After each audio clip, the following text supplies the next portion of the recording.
think a savvy pie maker is one that definitely isn't afraid to try things. A lot of people are afraid of making pie or they don't want to give it a shot, but really it's not that hard. It just has a bad reputation, I guess.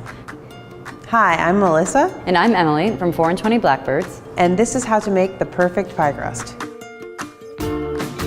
Today we're making 4 and 20 Blackbirds all butter pie crust. To start with, we're going to measure out our flour.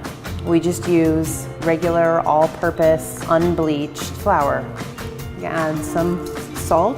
Got to have salt for flavor, and then we're going to add sugar. It helps aid in the browning process.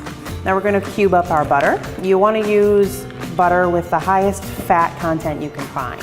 Now we're going to use this tool here. This is a pastry blender, and we're going to just press down into the butter. You'll know you've reached the point where you want to stop blending the butter when it starts to look a little like cornmeal with some larger pieces of butter still remaining. At that point, you'll want to start adding your water. And we add a little bit of apple cider vinegar to our cold water. The apple cider vinegar adds a little bit of tang, and it also helps tenderize the crust a little bit. So it's one of our little secret ingredients.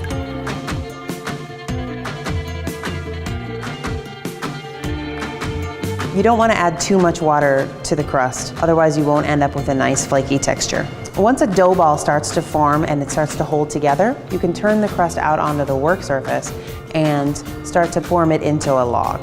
Cut it in half and shape each half into a flattened disc.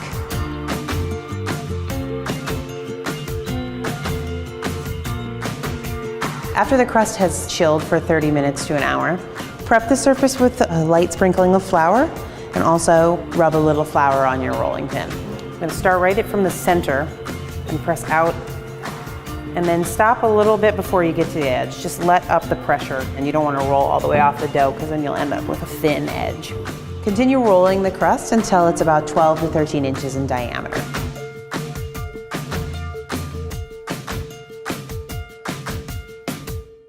So Melissa covered the basics of making our pie crust and techniques for rolling out. Now I'd like to show you how to handle the dough for a double crusted fruit pie. In order to cut lattice, you would start with your rollout.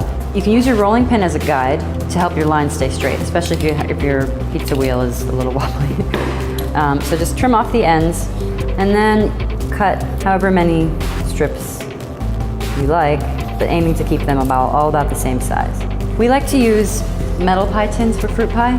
Generously butter the pie pan, center the crust, and gently press it down into the corners of the pan and along the bottom. A teaspoon of flour to a teaspoon of sugar, and coat the bottom. And then you can place your fruit filling in, evenly distributing the fruit and pressing it in. You always have some excess juice that comes off of the fruit as it rests with the filling, but you want to add some of that back.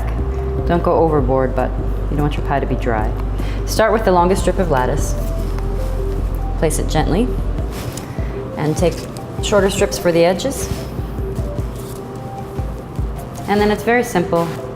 You just fold back the center one and add to the middle, and then fold back the opposing pieces on lattice, and the same here. So you're essentially weaving on top of the pie. And at this point, we're ready to crimp the edges for a fruit pie. There are different techniques you could use. You could trim it tight to the edge and egg wash to seal, but we like to create a substantial crust edge, and we do that by rolling inwards. Because of the gluten that is formed in pie crust, if you don't do this nice and tight, it can sometimes unravel in the pie or in the oven.